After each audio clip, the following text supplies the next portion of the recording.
जब वंदना गोपाल को विनीता और शोभा के बारे में सच बताती तो गोपाल वंदना पर ही गुस्सा हो जाता और उसके बाद शोभा वंदना से कहती कि तुम अभी के अभी भाभी से माफ़ी मांगो और इस बात को ख़त्म करो। तब वंदना ने कहा, माफ़ी और इनसे मैं कभी नहीं मांगूंगी।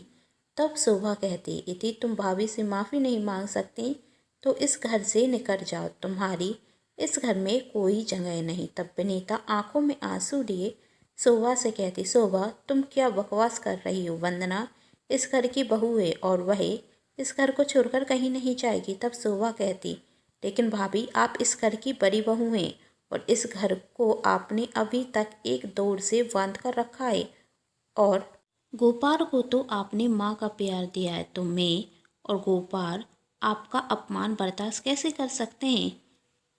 कि क्यों गोपाल, मैं गलत कह रही हूँ? क्या वंदना को भाभी से माफ़ी नहीं मांगनी चाहिए? तब गोपाल ने वंदना से कहा, तुम बड़ी भाभी से माफ़ी मांगो। तब वंदना गोपाल की तरफ देख कर कहती, यदि मैंने माफ़ी नहीं मांगी तो क्या मुझे इस घर से चला जाना चाहिए? गोपाल ने इस बात पर वंदना को कोई जवाब नहीं दिया। तब वंदना ने कहा, आपकी खामोशी ही मुझे जवाब दे रही है। जिस घर में मुझे सच बोलने का अधिकार नहीं, उस घर में मुझे रुकना भी नहीं चाहिए। कहकर वंदना अपना बैग पैक करती और वहाँ से चली जाती। वंदना को अपने मायके गए हुए 2 दिन हो गए थे। वंदना की माँ वंदना से कहती, बेटी खाना खा लो।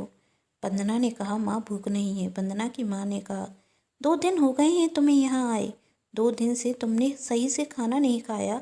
यदि खाना नहीं खाओगी तो कमजोरी आ जाएगी। वंदना ने कहा, मैं ठीक हूँ माँ, बस कुछ समय अकेला रहना चाहती हूँ। जब से आई है तब से अकेले कमरे में खुद को बंद कर कर ही तो बहती है। वंदना की माँ कहती, आखिर कब तक इस तरह अकेले कमरे में खुद को बंद कर कर रखेगी? तभी दरवाजे पर घंटी की आवाज़ आती। दरवाज़ा खोलकर देखा तो रमेश काका आए हुए थे। उन्होंने वंदना की माँ से कहा, मैं कुछ देर के लिए वंदना से बात करना चाहता हूँ। वंदना की माँ ने कहा, आप ही वंदना को समझाइए, वह मेरी तो सुन ही नहीं रही है। कहकर रमेश काका वंदना के कमरे में जाते और वंदना से कहते, इस तरह अपना घर छोड़कर क्यों आ गई बेटी? तब वंदना ने कहा, आखिर उस घर में रुककर भी क्या करती? जिसका हाथ पकड़कर उस घर में गई उसने तो मुझसे रुकने के लिए भी नहीं कहा, पर उसने तुमसे जाने के लिए भी नहीं कहा था। रमेश काका ने कहा, पर जब मैं जा रही थी तब तो वह खामोश था, और क्या उनका अधिकार नहीं था मुझे रोकने का? वंदना ने रमेश काका से पूछा। रमेश काका कहते, अधिकार का अर्थ तो वह जानता ही नहीं बेटी, और अपनी भावनाएं प्रकट करना उसे आता भी नहीं।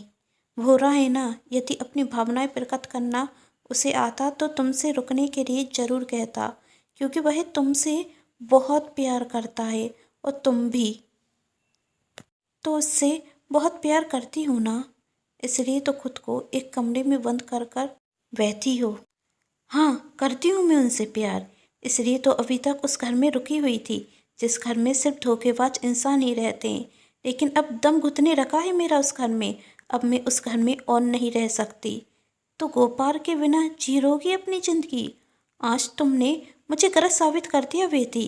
रमेश काका ने कहा, मैंने तुम्हारी शादी गोपाल से इसलिए कराई थी क्योंकि मुझे विश्वास था कि तुम गोपाल को उसकी भाभी की बंदिशों से बाहर निकाल दोगी। तुम खुद कहती थी ना कि तुम ना ही किसी के साथ गलत करती हो और ना ही किसी के साथ गलत होने देती हो, फिर आज तुम इस तरह गोपाल को छोड़कर कैसे आ गई, जबकि तुम जानती हो कि उस घर में उसके साथ सिर्फ और सिर्फ गलत हो रहा है। तब वंदना ने कहा, मैं गोपाल का साथ दूं भी तो कैसे? वह खुद अपनी भाभी का ऐसे चेहरा देखना नहीं चाहते। मैंने उनसे कहा था, लेकिन उन्होंने मेरी एक बात पर विश्वास नहीं किया। उन्हें तो अपनी भाभी पर अंधा विश्वास है। यदि इंसान खुद अपनी मदद करना नहीं चाहता तो दूसरे उसकी क्या मदद करेंगे? सच कहा बेटी तुमने, रमेश काका ने कहा, लेकिन उसके लिए उस इंसान को भी तो पता होना चाहिए कि उसके साथ गलत हो रहा है। वह तो भोरा है, विनीता को अपनी माँ समझता है। जब वह 10 वर्ष का था तो उसके माता पिता का देहांत हो गया था। उसके बाद विनीता के आने के बाद उसने अपनी भाभी को माँ का दर्जा दिया। हम सबको यही रखने रखा कि विनीता गोपाल को अपनी बेटी की तरह ही प्यार दे रही है। मैं उसकी तरफ से निस्फिक्र हो गया था, लेकिन धीरे धीरे मुझे उसकी असलियत समझ में आने लगी। लेकिन तब तक बहुत देर हो चुकी थी, क्योंकि गोपाल अपनी भाभी को अपनी माँ समझता था और उनके विरुद्ध एक शब्द नहीं सुन सकता था। फिर मैंने सोचा गोपाल के छोटे भाई की शादी होगी तो कम से कम छोटी भाभी तो उसका ख्याल रखेंगी। लेकिन फिर गलत साबित हो गया, क्योंकि शोभा ने तो गोपाल को देखना तक पसंद न किया। दोनों ने गोपाल के सीधेपन का बहुत फ़ायदा उठाया।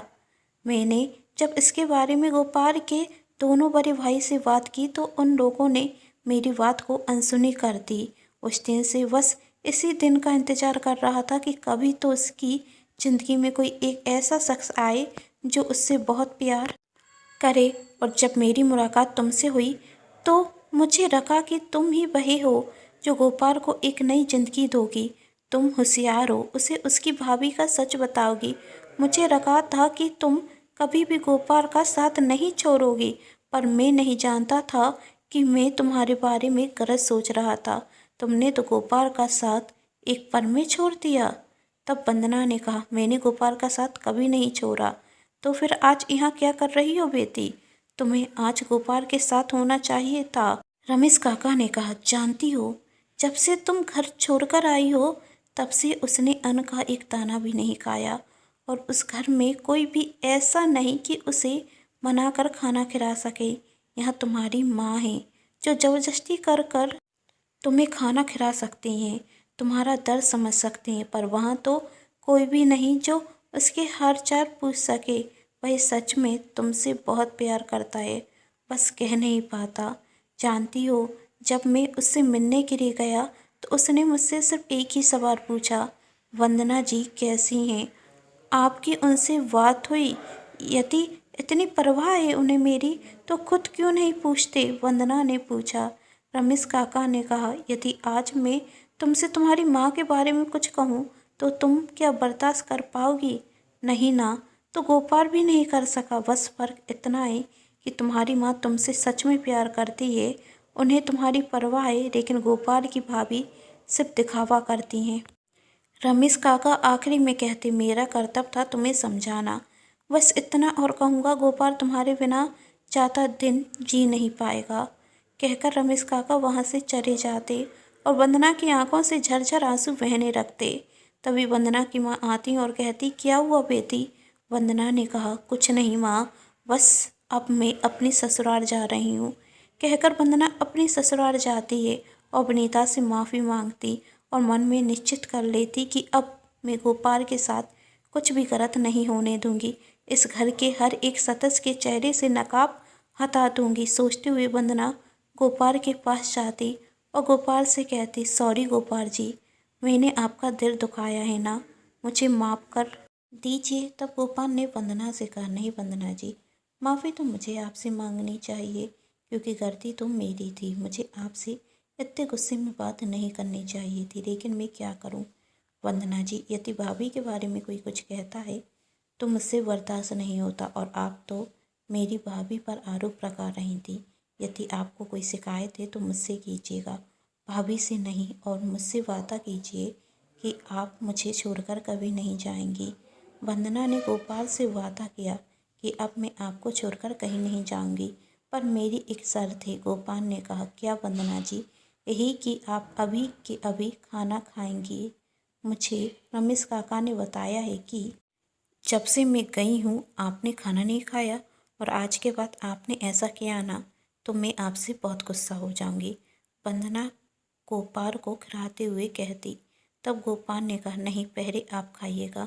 गोपाल की आंखों में अपने लिए प्यार देखकर वंदना की आंखों में आंसू आ जाते। तब गोपाल ने कहा, अब आप क्यों रो रही हैं? अब तो सब ठीक हो गया ना?